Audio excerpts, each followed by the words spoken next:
Good afternoon, welcome to Rwpcs News, the right news. The right way. I'm Shaka Williams. And I'm Justin Crowder, sitting in for Sean Quayle Dennis. And we're back this week with a new episode. Yes, we are still here, so let's get started. Before we get started, we would like to dedicate this show to Baltimore's own Freddie Gray, who died last week of a spinal cord injury after the police arrested him. R.I.P. Hands up. Don't shoot. Rwpcs made history with their science department this year. But we do blame Ms. Chamberlain for that melodious smell in the lower school. Here's the story. Normally, when you think of dissections, you think of worms, grasshoppers, and even frogs. But pigs, fetal pigs, that sounds a little disgusting. For the first time in Rwpcs's history, a science class got the chance to dissect fetal pigs. Ms. Chamberlain gave her science students the opportunity to broaden their mindset and open up to dissecting pigs. The dissection gave them a chance to understand the correlation between fetal pigs and the human body, since the two are fairly similar in anatomy. It also helped them to better understand the anatomy of the human body. They need to be exposed to that part of science, says Ms. Chamberlain. My overall experience was that it was different. It's like I've never dissected anything before, so it made me look at biology in a different way. The dissection took place about a month ago in the lab on the first floor. For most of the students, this was their first dissection ever, and for others, it was their first since elementary school. The preparation process took a little time, but some of the students came in early to help. At first, the students were very apprehensive and hesitant, but they had a virtual dissection that prepared them for the real one. The overall experience, it was pretty okay, but like in the beginning, I thought it was gonna be like disgusting, like all out disgusting, and I didn't want to do it. But going downstairs and seeing, what the pigs look like, I loosened up towards, the beginning, by cutting the pig open, just getting, used to the feel of the pig. They also did research in class that showed them what they needed to do and what to look for while dissecting. During the dissection, there was a checklist that they followed that had the different organs that they would be looking for. They made incisions, performed brain surgery, and surprisingly, were actively engaged, even though they were grossed out before they made the first incision. They were actually the perfect class, says Ms. Chamberlain. Although some students were disappointed that they could not participate, it was still an educational and fun learning experience for both the students and Ms. Chamberlain. I'm Brianna Talley for Rwpcs News. Students from Wright went to the Department of Transportation to see a Black History Month presentation that was rescheduled last month. The key speaker for this event was a man by the name of Dr. Carl B. Mack. Dr. Mack was a graduate of Mississippi State University, where he received a Bachelor of Science degree in Mechanical Engineering. He talked about Black history and what you have to learn on your own as an African American. He also elaborated on how important blacks were throughout the years of history till this day. It was rather a defining moment for Richard Wright. We asked Dr. Mack, what is his thoughts on how our generation basically conducts themselves in times like this? Whenever you have a generation who is lost from history, you have a lost generation. You always have that. And so clearly, your generation does not perform as well academically, generally speaking, as my generation did. And then I don't think that my generation performed as well as some of the older, not too far back generations. I mean, you had at a time where African-American athletes were absolute scholars. When I graduated high school, and I want to put this in a numerical sense, I went to an all-black high school in Jackson, Mississippi. I graduated in 1980. There was about 300 plus students in my graduating class. Out of that, maybe 3 of them didn't graduate. Compare that to today. Today you got a school of 300 and half won't graduate. High school, right? So that's the reason I say it. But again, I think, just like when I was listening to you all, when I was watching the beautiful vignette that you all did with Representative John Lewis, and you were talking about how inspiring it is because he's there in front of you and you know the price that he paid to have you there. And so now you want to take things more serious. This is why I teach my sons about their heritage. I need them to understand. I want you all to understand what price was paid for us to have the opportunities to go to school. Look at the type of technology that you all are using right now, the opportunities you got. Only thing you need to do is have a sense of purpose in your life, and that's what history did for me. It gave me a sense of purpose. Rwpcs continues to make history as 8th graders have another opportunity to participate in the citywide spelling bee. The 33rd Annual District of Columbia Spelling Bee is quickly approaching. 8th graders from DCPS and cluster charter schools have been auditioning and practicing very hard to get to this point. 10 8th graders from Wright Public Charter School took the chance in competing and being one of the chosen 3 finalists to move on to the 33rd Annual District of Columbia Spelling Bee. The 3 finalists competing in the Spelling Bee is our first place winner, Monet Marbles, our second place winner, Jasmine Toller, and our third place winner, John Evans. Here I have Miss Tulver, the 8th grade reading specialist, to explain the selection process for the Spelling Bee. The selection process included all of the 8th grade students, and we took some of the top spellers from there and we broke it down, and then we got our 5 finalists.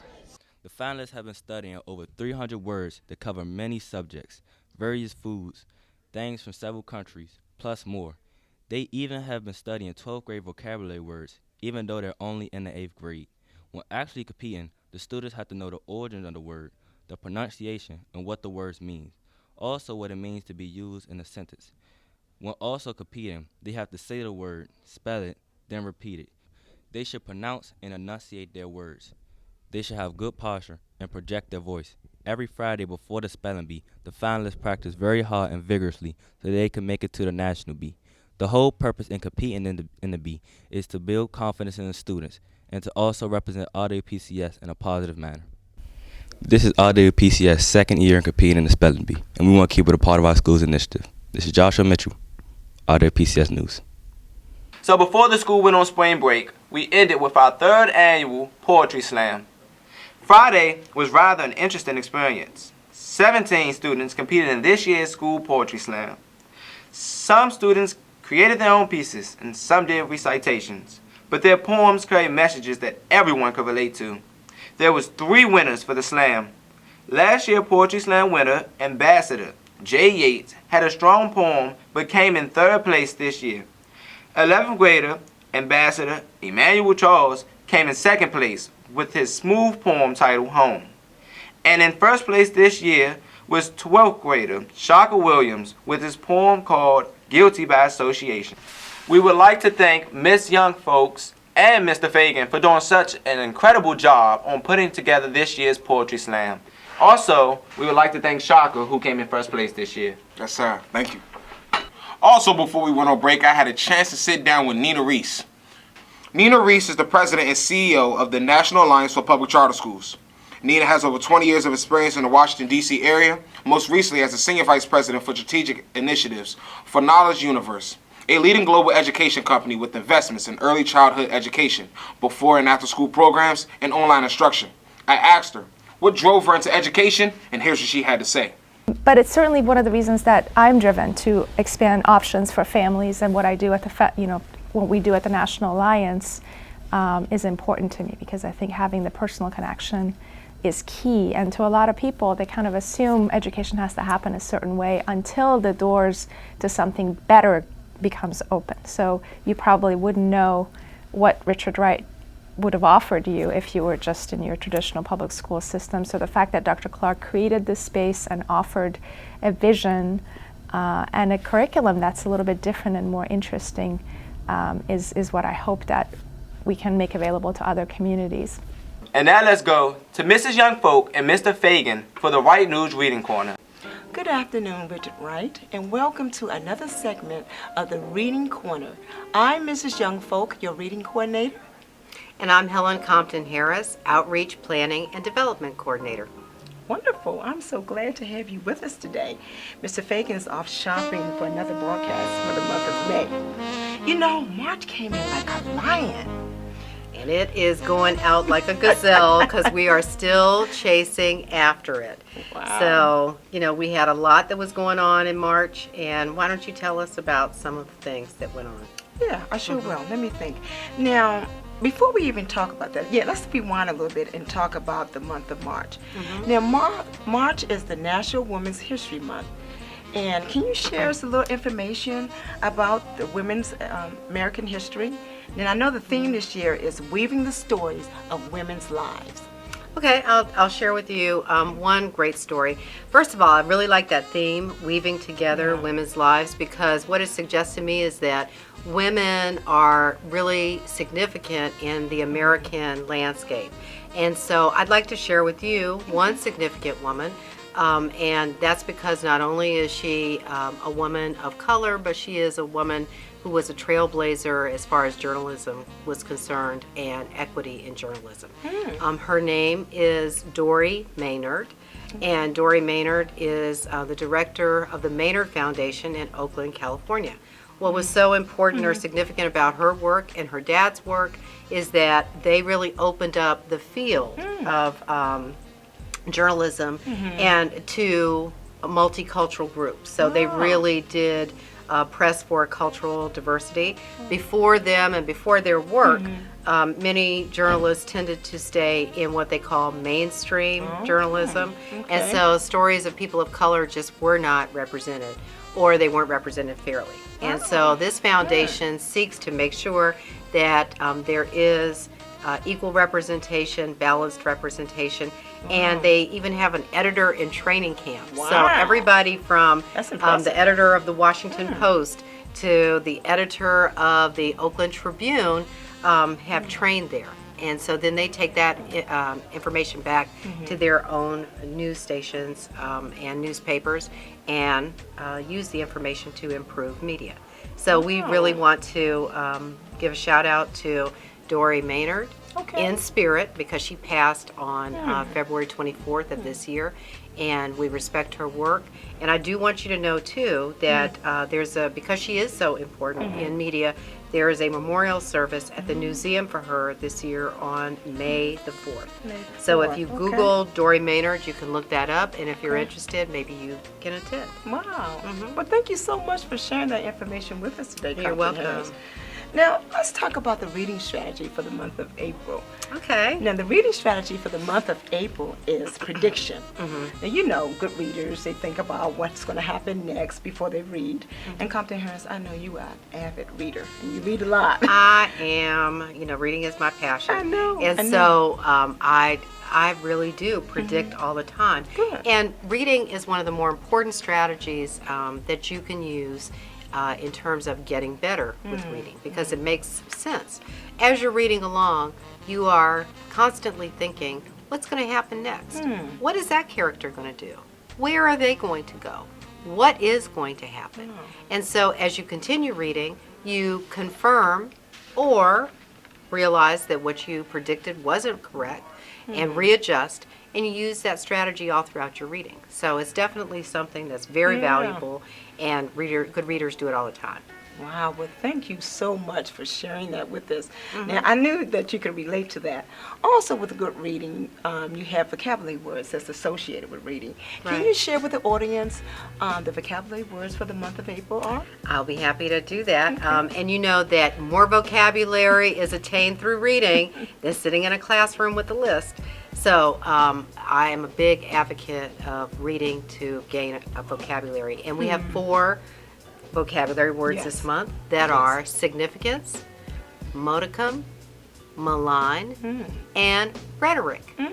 And significance is a word that I think I've used a couple of times in the newscast already. So would you be so kind as to give us a sentence using that? Okay, let me think. Let me see. Okay, I got one. Very simple. Okay. Everyone understood the significance of the award. What do you think about that? Oh, I think that's a great sentence. Okay. And certainly one that we can visualize. Yes. Thank you so much for joining us on this broadcast. Thank you so much for sitting in for us. Absolutely. We really I enjoyed you. Okay.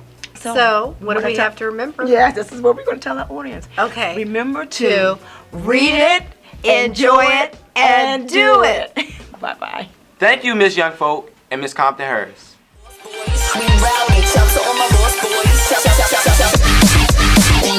Welcome to another edition of Spartan Sports Zone, where we give you the latest news in Spartan sports. Students had a chance to go to a sports journalism workshop with Richard Wright supporter and partner Dr. Maurice Butler at the Verizon Center.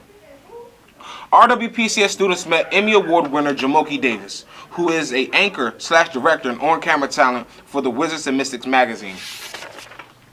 Jamoki worked at WGNX in Atlanta, WGN in Chicago, and WTAAE TV and the ABC affiliate in Pittsburgh, Pennsylvania. Davis started off his career on Black Entertainment Television as a member of the Posse on Teen Summit. He talked about his experiences on several newscasts and how it impacted his career in journalism. He gave a few tips on how to become a better journalist in today's society. A tour of the Verizon Center, where we saw the practice gym, the locker room, and various spots where sports journalists are able to cover the game from their own in-house television network. One of the highlights were when we were able to get film and take pictures of two of the biggest stars on the Wizards, John Wall and Marcin Gortat. I'd like to take this moment to congratulate the Washington Wizards on making the playoffs this year. They're currently up 2-0 against the Toronto Raptors. They play tonight. Will the Wizards sweep them, or will Drake give the confidence to the Raptors to beat the Wizards? The Rwpcs cheerleaders competed in their first state competition ever. This competition was very important and exciting because this was most of the girls' and guys' first competition. When the team first started up 4 years ago, most of the girls were brand new to cheering. Since cheering is not a big thing in the DC area, and not knowing anything about cheer, that there was a good amount of girls when the team first started up. But as time progressed and they realized that the team was not going to be like the other surrounding urban teams, there was not a lot of booty shaking, they dropped out. 16 girls and 1 guy competed in the competition and ended up coming in 4th place in the novice category. Here's a few comments on the overall experience on the competition. We thank you, Ms. Sebastian, for doing such a fantastic job. I feel okay. I feel like we came and did what we were supposed to do. We could have did better. But we did, and we did the best that we could do. And like, I know that like we kind of messed up a little bit, but it's our first time going to anything, so I feel like we did a good job with that. I love our cheerleaders. This was the first team we've had, and they demonstrated so much leadership and time and energy, and I wanted to make sure that we were here to cheer them on. We're very proud of them. I feel great. I mean, I've been a cheerleader my whole 4 years and Wright, and I feel great. This is our first time going to competition. I feel good. In baseball and the softball news, the boys have yet to play because of bad weather, but the girls are definitely doing their thing right now. With the girls winning their first 2 games of the season against Archbishop Carroll High School, 13-7, and Washington Latin Public Charter School, 16-9. Breakout stars have been seniors Damaris Encarnacion and RWPCS own Janiyah Pearson. 10th graders Lenitra Johnson and Tatiana Hazelton, aka Little Clank Clank. The girls look like they could bring home their first championship this year. Please support them for the remaining of the season.